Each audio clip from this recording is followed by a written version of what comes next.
My friends, I want you to imagine something with me. Picture an envelope on your desk, sealed, unmarked, waiting.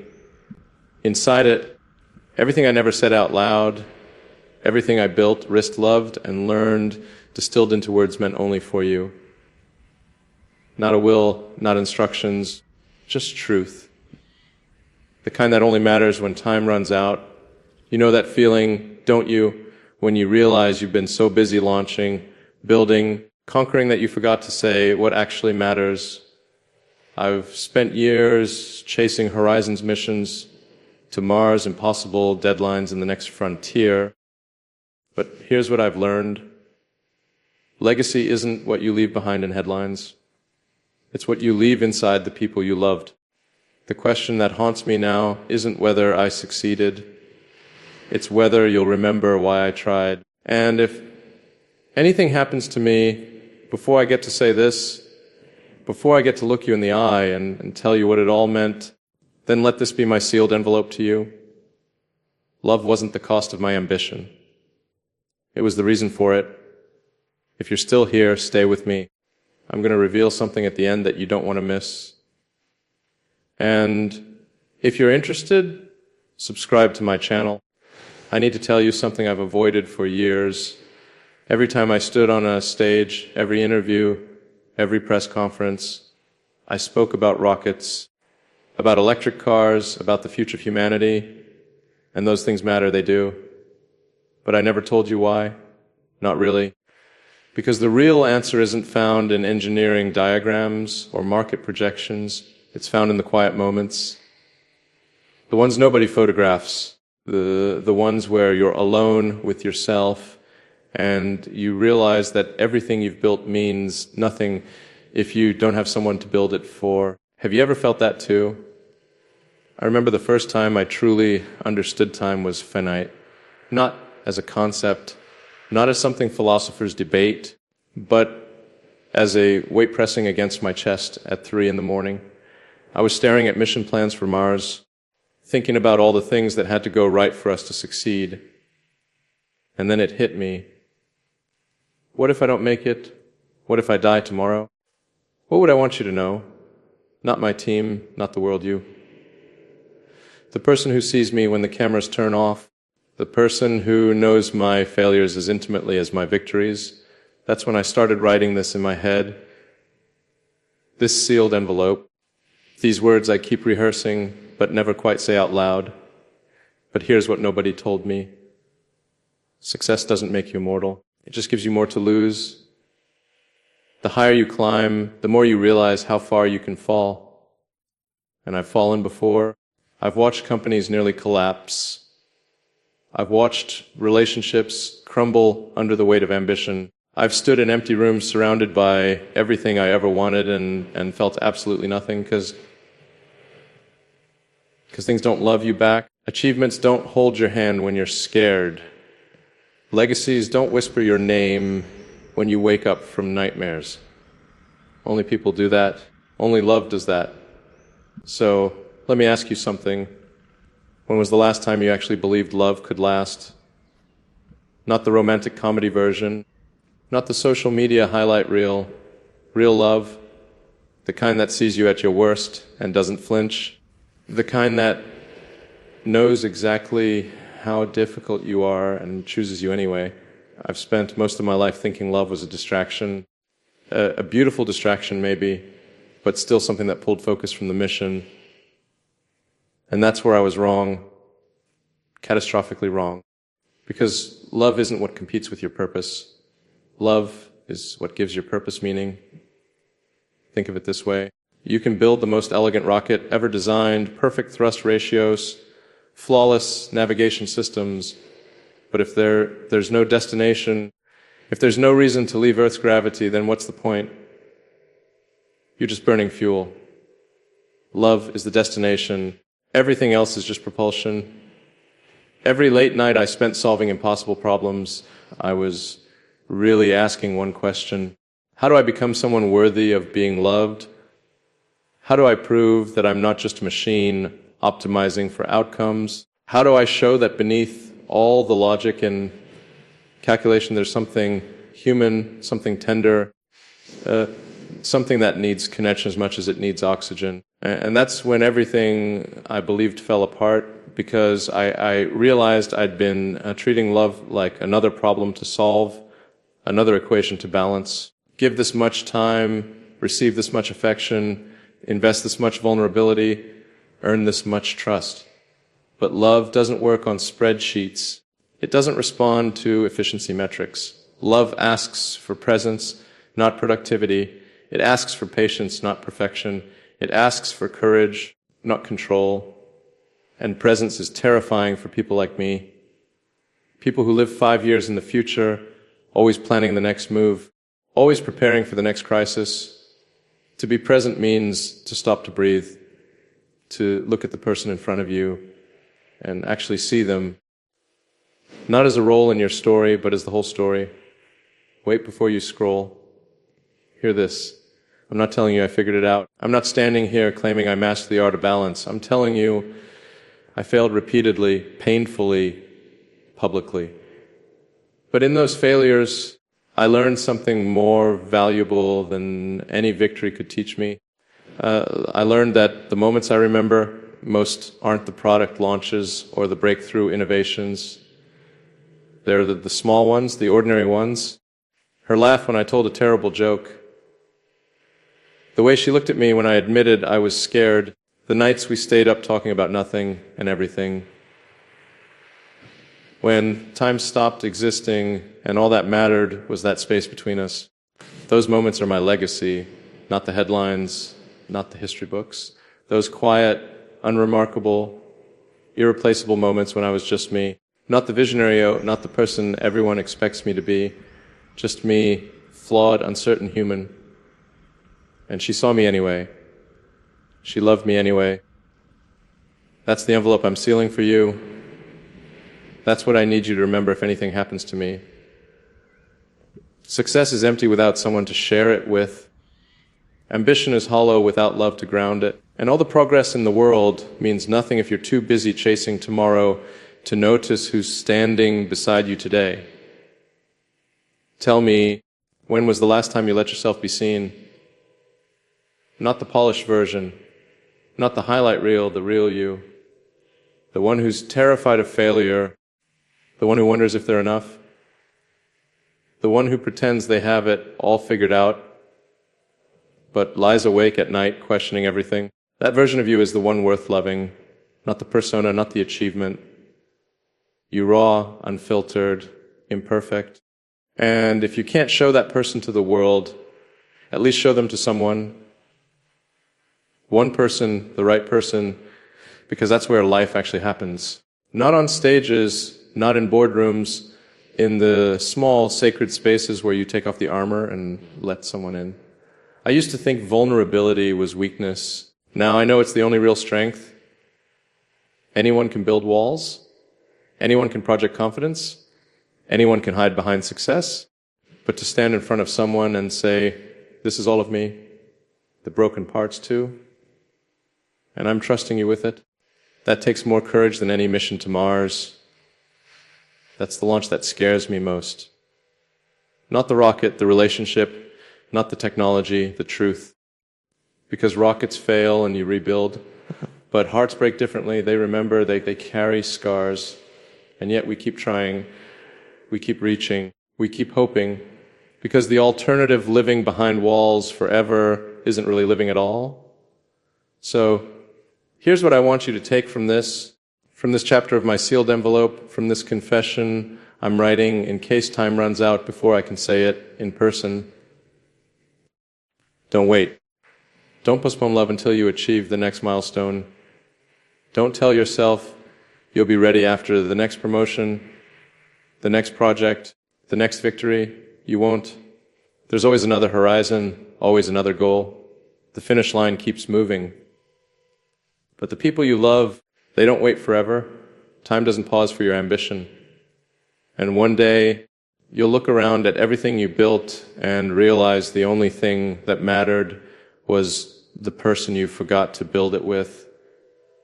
Don't let that be you. Don't let that be us. Let love be the reason, not the casualty. Let presence be the victory, not productivity. Let connection be the mission, not the compromise. Because that's the only legacy that actually matters, the only envelope worth sealing, the only message worth remembering. You know what terrifies me more than failure? The thought that I spent my entire life optimizing for the wrong variables. That I solved 1,000 impossible problems, but missed the one that actually mattered. I've built systems that can land rockets on drone ships in the middle of the ocean. I've created networks of satellites orbiting Earth. I've designed vehicles that drive themselves, but I never figured out how to be fully present for the people I loved.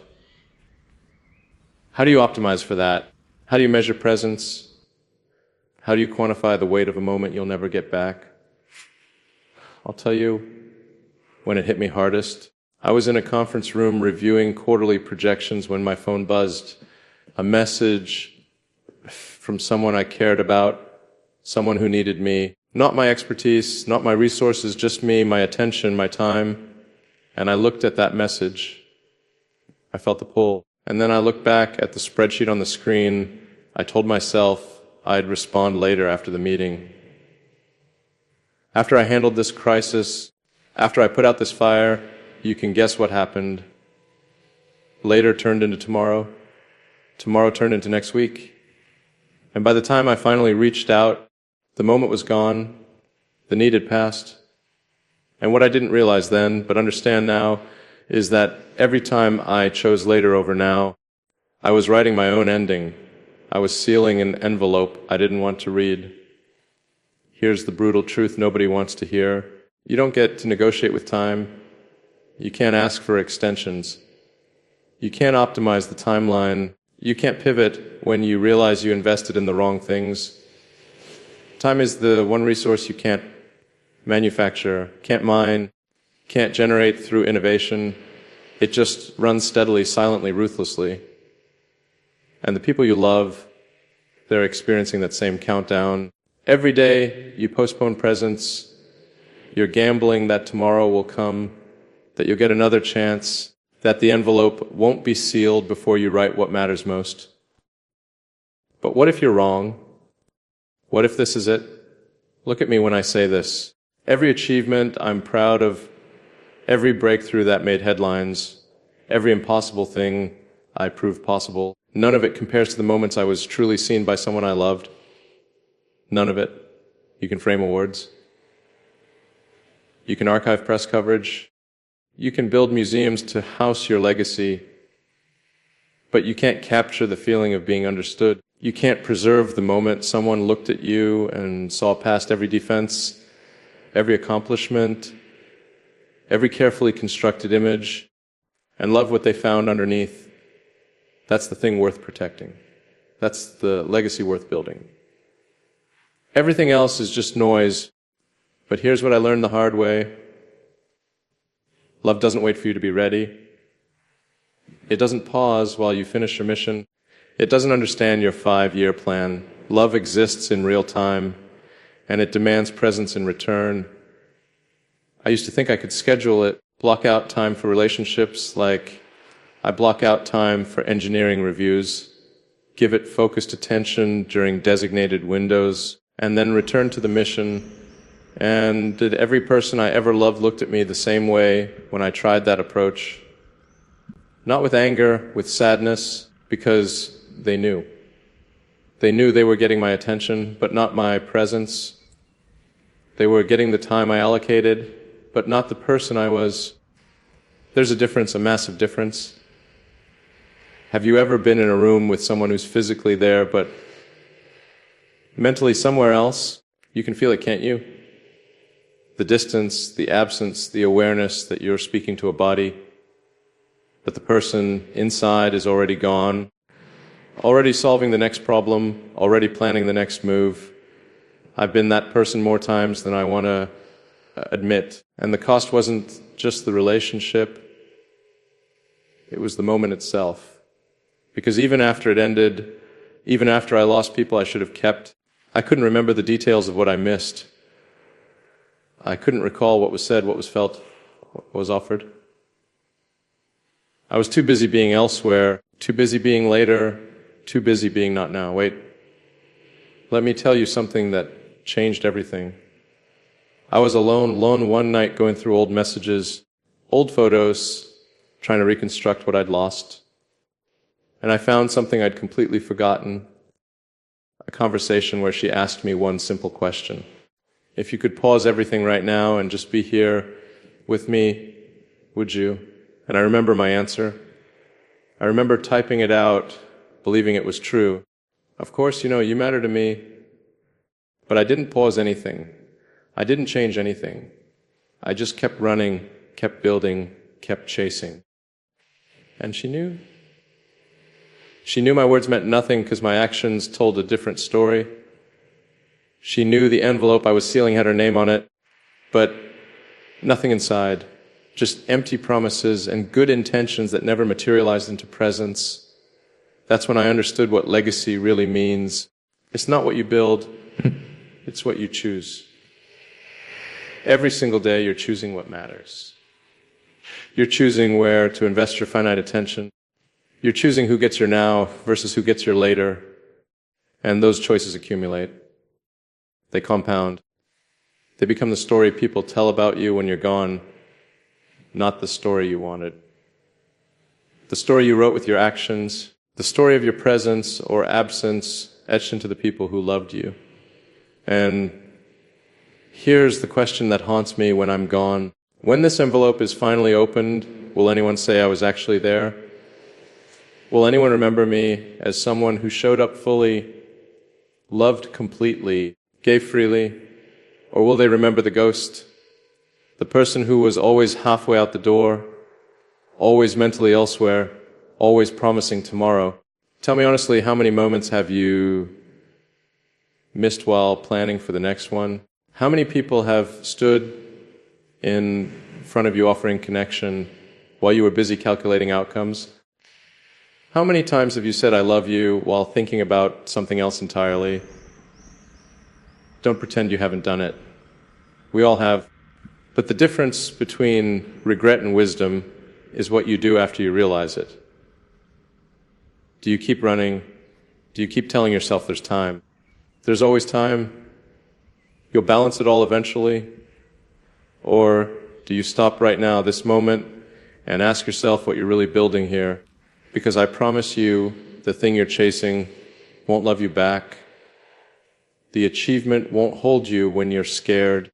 The legacy won't remember your name the way one person could. I'm writing this because I don't want you to wait until it's too late.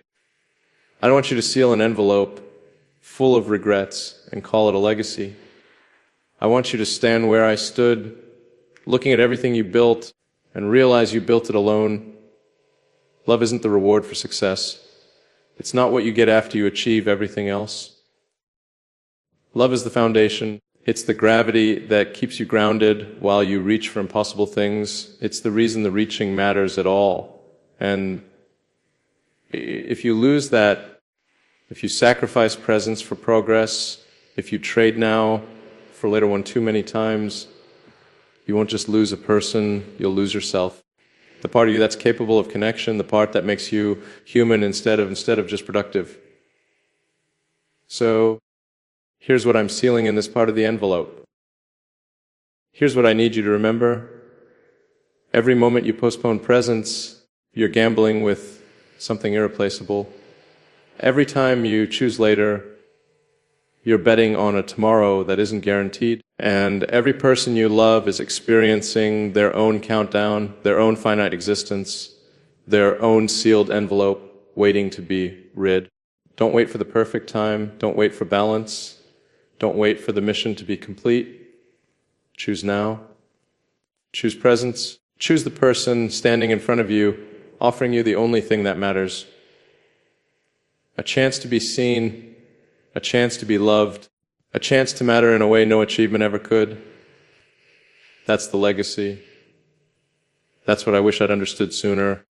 That's what I'm begging you to understand now, before time runs out and the envelope seals for good. Let me tell you about the moment I realized I was afraid. Not of rockets exploding, not of companies failing, not of public criticism or impossible odds. I was afraid of being known, truly known, because being known means being vulnerable. And vulnerability means someone can see the parts of you that don't fit the narrative, the parts that doubt, the parts that break, the parts that wonder if any of this matters at all. I spent years building armor disguised as confidence. I learned to speak uncertainties, to project strength, to never let anyone see the cracks. And then I met someone who didn't want the armor. She wanted me, the actual me, the one hiding underneath. And that terrified me more than any launch failure ever could. Here's what nobody tells you about trust. It's not built through grand gestures. It's not earned through achievements or proven through success. Trust is built in the small moments, the quiet ones, the ones where you have a choice to hide or reveal, to deflect or admit, to perform or just be. Every single time you choose authenticity over image, you're making a deposit. Every time you say, I don't know, instead of pretending you do, you're building something real. Every time you admit you're scared, you're giving someone permission to see you. And being seen, really seen, is the most powerful and terrifying thing you can experience. Because once someone sees you, you can't unsee yourself through their eyes. I remember the first time I told her I was afraid. We were talking about the future, and she asked me a simple question. What scares you most? And I almost gave her the rehearsed answer, the safe one, the one about technical challenges or market conditions. But something stopped me. Maybe I was tired of performing. Maybe I sensed she'd see through it anyway. So I told her the truth. I'm scared I'll succeed at everything and fail at this, at us. At being someone worth staying for. And the look on her face, it wasn't pity. It wasn't disappointment.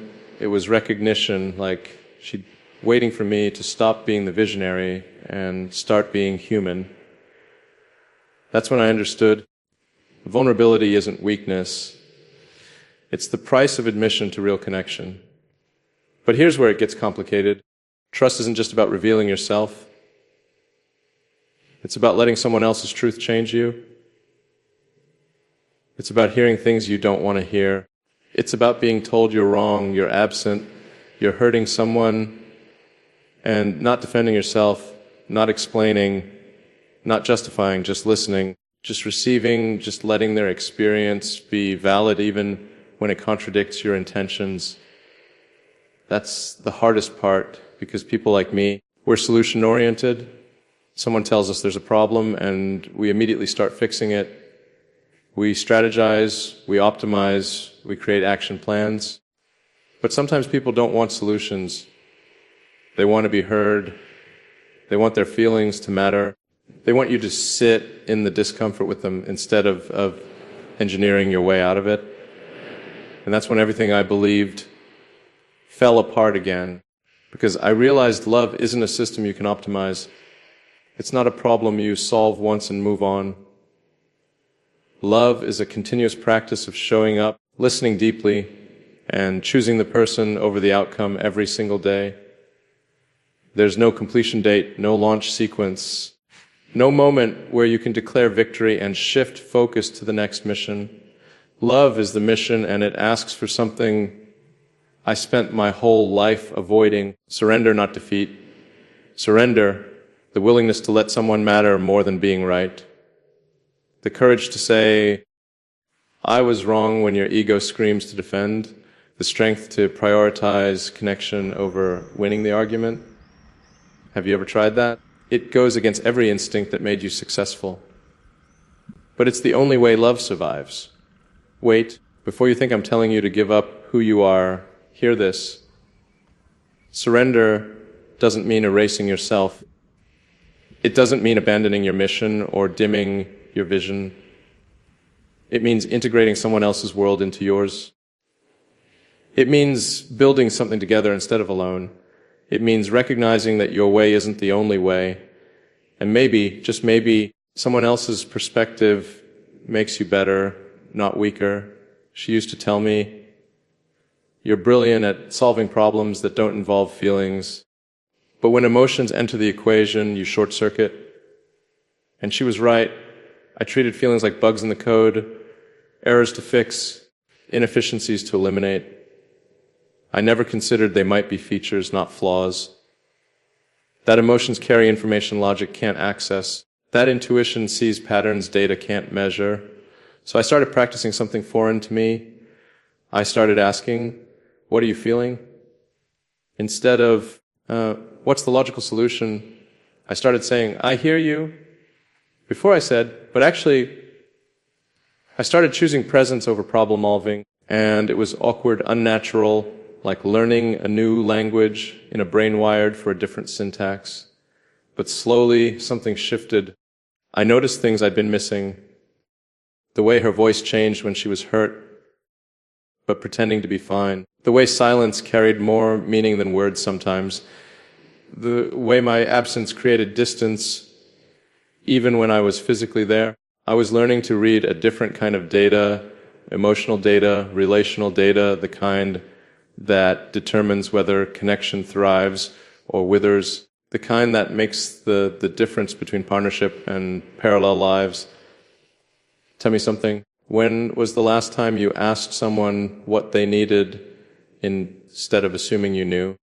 When did you last sit with discomfort instead of trying to fix it immediately? When did you choose to be wrong about something small so you could be right about something big, the relationship itself? These aren't natural instincts for high achievers. We're trained to have answers, to be decisive, to lead. But in love, sometimes the strongest thing you can do is follow.